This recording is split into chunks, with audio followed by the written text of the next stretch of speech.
Trending na trending ngayon yung tax refund sa Facebook. Tax refund na kasi ngayon dito sa Taiwan.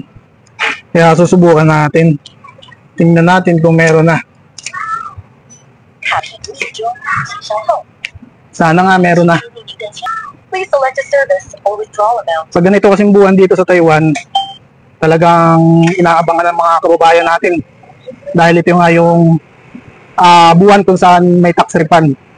At may babalik yung halos kalahati yung nakaltas. Ano ba, meron na nga. Unang batch. Tingnan natin kung meron pa. Ba, meron pa nga. Pangalawang batch. Ayos. Kaya pa uli natin kung meron. Aba, meron pa ulit. Subukan pa uli natin kung meron pa. Ba, meron pa rin. Pangilang ano na to? Batch. 1, 2, 3, 4. Subukan pa uli natin. Isa pa. 4, 5. Pang-limang batch. Ba, meron pa rin. Tax refund.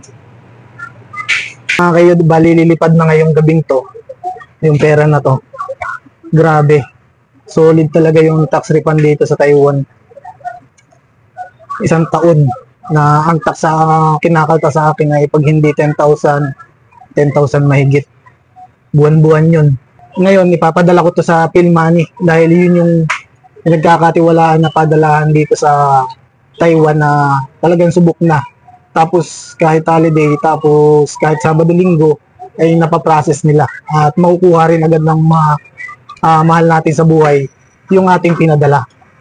Kaya ako sinasabi to, hindi to sponsor dahil nadali na ako sa remittance. Na-scam ako noon na umaabot din ng 100,000 sa peso yung nadali sa akin. Kaya sinasabi ko to dahil sa yung iba mga bago pa lang dito sa Taiwan ay para hindi na sila mabiktima. Alam na nila kung saan sila magpapadala. Sorry. 600分。谢谢。好，拜拜。拜拜。